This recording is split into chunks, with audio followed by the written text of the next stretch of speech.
제1부의 그 3페이지에 보면은 이제 제1부 주제 탐색하고 이제 한시 읽기 이렇게 나와 있는데요.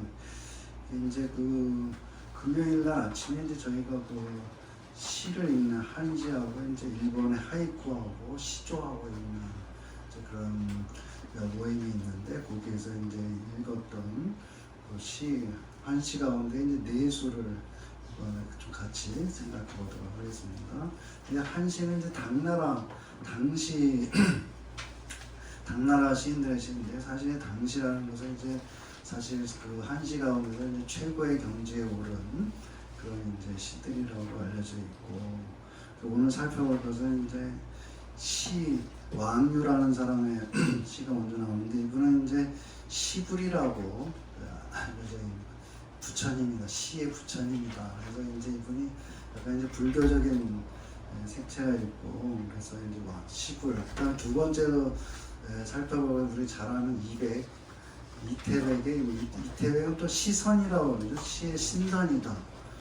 그리고 또 이제 마지막에는 그 다음에는 이제 두보의 신데 두보는 또 시선이라고 이렇게 알려져 있죠. 그래서 이제 시불, 시선, 시성 이렇게 이제 너무도 유명한 시인들의 시를 좀 감상해보고 그다음 마지막에는 이제 류정원의 시를 같이 보도록 하겠습니다. 처음에 3페이지에 있는 것은 이제 녹채라는 이 채가 이제 원래는 시자 시로 읽는 거죠. 녹시로 읽을 때는 이제 뭐 섬나무 할 때는 이제 시로 읽고 여기서는 이제 울타리를 뜻할 때는 이제 채로 읽는다. 그래서 녹채 이렇게 되겠는데 사슴 울타리.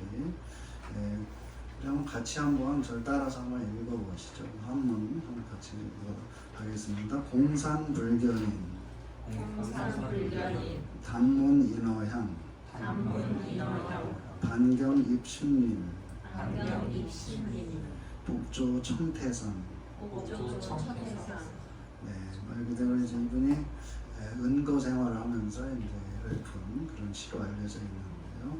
빈산에 사람이 보이지 않고 다만 이제 사람의 말소리가 울리는 소리가 들릴 뿐이다. 사람 보이지 않고 그런데 이제 그 깊은 숲속에 되돌아온 볕이 깊은 숲속으로 들어온다.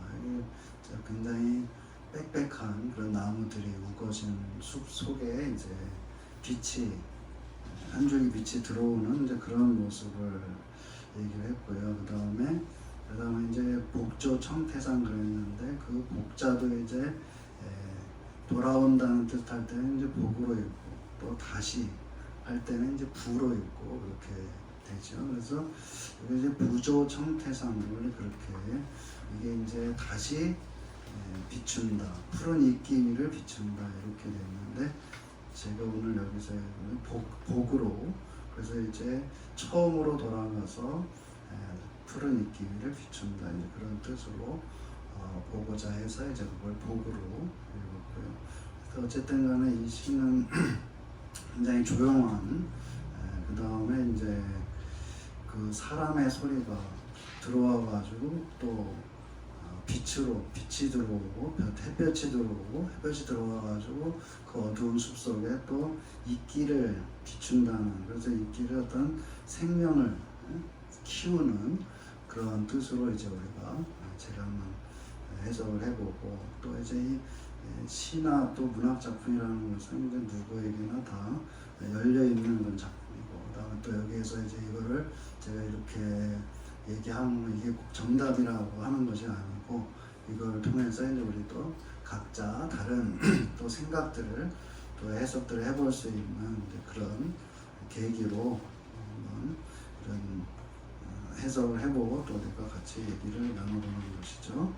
그래서 어쨌든 간에 여기서는 이제 아무튼 이 울타리라는 것을 어떻게 보면 이제 울타리라는 게 금이 이렇게 쳐져 있어가지고 경계를 나누는 것 같지만은 또 그 울타리가 있음으로 해가지고 이제 안과 밖을 또 이어주는 그런 이제 구실도 한다 그렇게 읽어볼 수가 있겠습니다. 그래서 아무튼 이것을 가만히 잘 읽어보게 되면은 어떤 바깥과 안, 그 다음에 이제 바깥에서 또 들어오는 것이 이제 어두운 곳에서 또 새로운 생명을 키우고 또 이제 이것이 이제 전혀 차단되고 이런 것이 아니고 우주가 같이 들어오고 나가고 하면 또 생명을 키우고 또 이제 생명을 자라게 하고 하는 그런 것으로 이제 우리가 읽을 수가 있겠는데요. 아무튼 그렇게 첫 번째를 보시고, 그 다음에 두 번째 가면은 이제 이백에, 우리가 이백은 너무도 유명한 그 시인이시고 독자 경정산이라고 하는 이제 홀로 앉은 경정산 이렇게 돼요. 그다음에 또 거기 밑에 써놨다시피 이제 홀로 앉은 경정산 이렇게 되고 홀로 경정산에 앉아 이렇게 볼 수도 있겠죠. 홀로 앉은 경정산이라고 하면 이 경정산이 우뚝하게 혼자 서 있는 그런 모습이라면은 또 홀로 경정산에 앉아 이렇게 하면 이제 200이 경정산에 올라가 가지고 이제 혼자 앉아 있는 그런 이제 모습을 그런 뜻을 뜻할 수도 있겠는데요. 아무튼 이제 학문이라는 걸 또 여러 가지로 해석할 수 있는 그런 여지가 있고 또 이제 오히려 그런 여러 가지 해석을 통해서 우리가 또 새로운 경지를 볼 수가 있겠죠. 그다음 또 거기다 한번 같이 읽어보시죠. 중조고비진, 고운독거한, 상간양두렴, 지유경정산. 뜻은 이제 뭇새들이 높이 다 날아가고 외로운 구름이 홀로 가니 한가롭다. 서로 쳐다보고 성간 둘이 다 실증이 나지 않는다. 그것은 오직 경정산이 있을 뿐이다. 이제 이렇게 어떻게 보면 굉장히 간단한 시인데 이제 이 시를 제가 몇 번 읽고 많이 읽고 이러다 보면은 이제 이게 나중에 누구랑 보는지 이것이 이제 그런 생각이 되죠. 그래서 구름과 경정산이 서로 마주보고 있는 것 같기도 하고 그 다음에 또 내가 이제 200이 말하자면 경정산에 올라가가지고 경정산하고 자기하고 마주보고 있는 그런 경지. 그리고 또 나중에 가게 되면은 또 나하고 내가 거기 들어가가지고 경정산 앞에 앉아 있는 것 같은 그런 생각이 들고. 그리고 또 뒤에 제가 이 시를 보고서 이제 시를 하나 썼는데 거기서는 또 나하고 이제 또 200하고 마주하고 있는 이제 그런 느낌으로 이제 발전하게 되는데요. 이게 어쨌든 새들이 다 날아가고 구름이 또 한가하고 둘 다 서로 보고 실증이 나지 않고 그것은 오직 경정산이 있을 겁니다.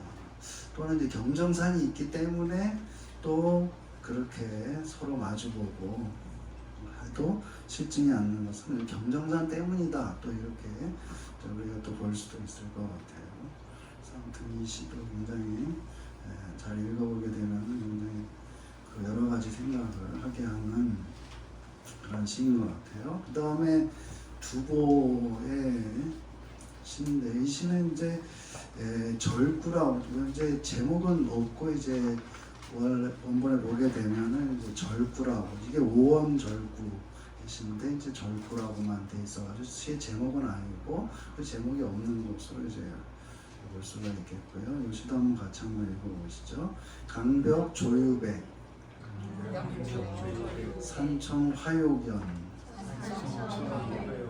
금춘 간우과, 하일시 비년.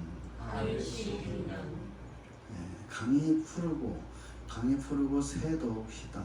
그러니까 강이 푸르니까는 이제 흰새가 더욱 희게 보인다 그런 뜻이죠. 이제 강물이 푸르니까 이 새가 날아가고 있는데 그 새가 날아가는 새가 더욱 희어 보인다. 이제 대조가 돼가지고 푸른 강물 하고 그 다음에 흰새 이것을 표현하고 그 다음에 산청 화요견 이것은 이제 산이 푸르러서 꽃은 불타오르려 한다.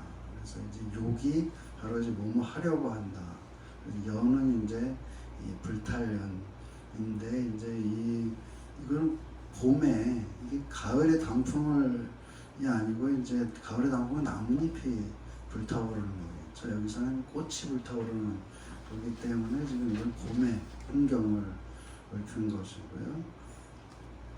역시 이것도 이제 대조가 되는 거죠. 푸른 거하고 이제 붉은 꽃들이, 그래서 이제 바탕에 푸른색이 있기 때문에 이제 그 꽃이 더욱 불타오르는 듯한 금춘간우가. 이제 이 두보는 그 삶이 이제 굉장히 피곤한 사람이었고요. 이제 자기가 좀 성공하고 싶었는데 성공도 못하고 여러 가지 이제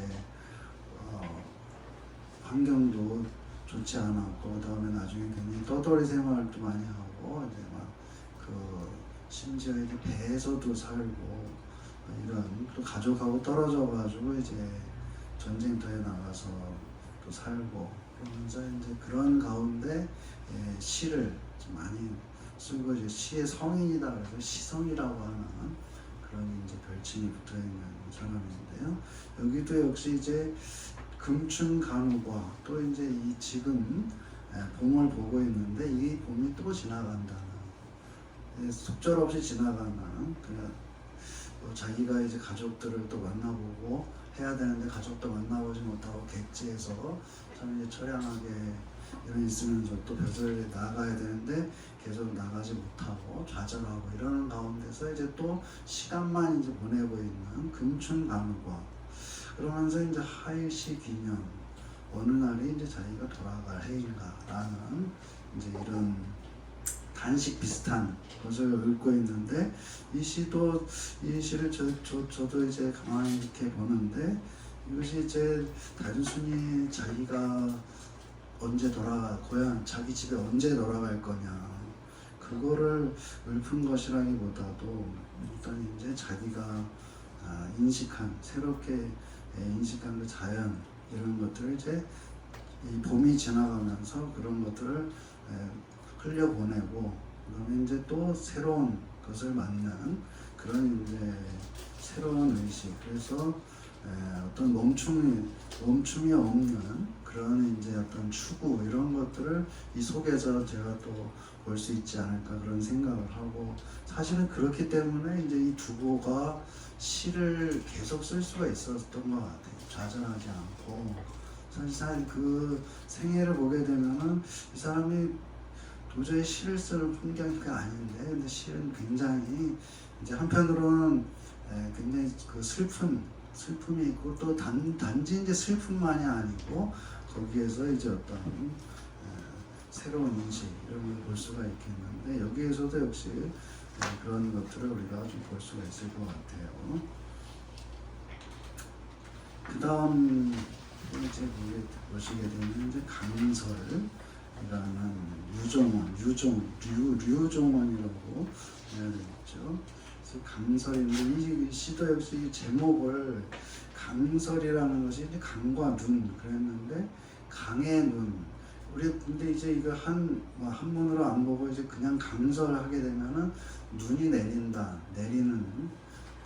눈이 내린다 그런 말이 많이 있는데, 여기서는 이제 강과 눈이라고 했는데, 강의 눈 뭐 이렇게 할 수도 있겠고요. 강의 눈 또는 강과 눈 이렇게 했는데, 근데 맨 끝구에 보게 되면은 이제 독조 한강설 이렇게 돼 있죠. 그러니까 제목에다가 이제 강설 해놓고, 또 맨 끝에다가 이제 강설을 갖다 놨어요. 그리고 강설 앞에다가 이제 찰 한자를 써가지고, 그 한강설 하게 되면은 차가운 강의 눈 또는 차가운 강과 눈 이렇게 돼서, 이 강설을 갖다가 이제 원래 한 단위로 보고, 그러자면 이 강과 눈에 차가운 강과 눈에 이제 차가운 강과 눈, 그렇게 이제 봐야 돼.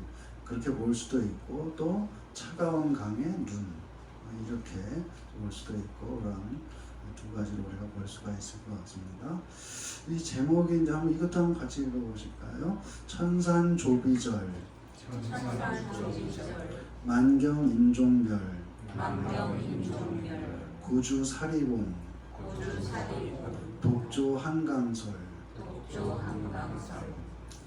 이 시는 굉장히 낭만적인 거하고 그다음에 동양화를 이렇게 눈 쌓인 풍경을 거기다가 이제 고기 잡고 있는 노인 이렇게 그려놓은 것 같은데 사실 근데 이게 이제 좀만 읽어보면은 이 말들이 너무 이제 사실 삭막한 말들이 나오는 걸 볼 수가 있어요. 천산 조비 절, 그다음에 만경 인종 멸, 절이나 멸, 이런 말들이 너무 센 말들이 나오고 그러고 보다 보면은 고주 사리공이라는 이제 뭐 이 도롱이라는 게 옛날에 이제 그 비맞을 우비 같은 거죠. 지금 치자면은 그러니까 삿갓을 쓰고 근데 눈이 막 그렇게 많이 내렸는데 도롱이를 입고 또 삿갓을 쓰고 거기 배를 타고서 홀로 앉아 있는 이런 모양이라는 거는 이 낭만적인 거 그다음에 또 한가한 동양화 풍경하고는 좀 거리가 멀다.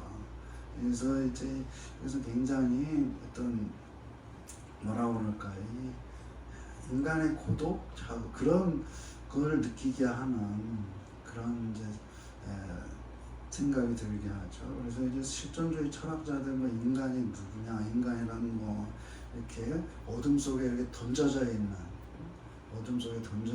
그런 존재가 인간이다 그런 말도 하고 그러는데 여기 꼭 그런 양어 진짜 아주 진짜 살벌하잖아요. 사실 절이나 멸이나 이런 것들 그다음에 또 차고 한 강에 또 눈이 내리고 이랬는데 거기에서 또 옷도 제대로 입지 못한 것 같은 그 노인이 거기에서 이제 낚시질하고 있는 이런 모습들이라는 것은 여기에서 이제 그래도 어떤 이제 모든 것이 멸하고 절하고 이런 가운데 낚시질을 한다는 거. 참 이제 뭔가 또 새로운 세계와의 연결, 또 희망 이런 것들을 이제 그 아주 미세한 희망을 주고 있지 않느냐 이런 우리가 생각을 해볼 수가 있겠는데요. 어쨌든 이 시가 여러 가지 생각을 하게 하고 특별히 어떤 인간의 고독 근본적인 문제들을 얘기하고 있는 것이 아닌가 그런 생각을 해보게 됩니다. 그래서 아무튼 그렇게 해서 그 내수를 우리가 이렇게 같이 감상을 해봤고요.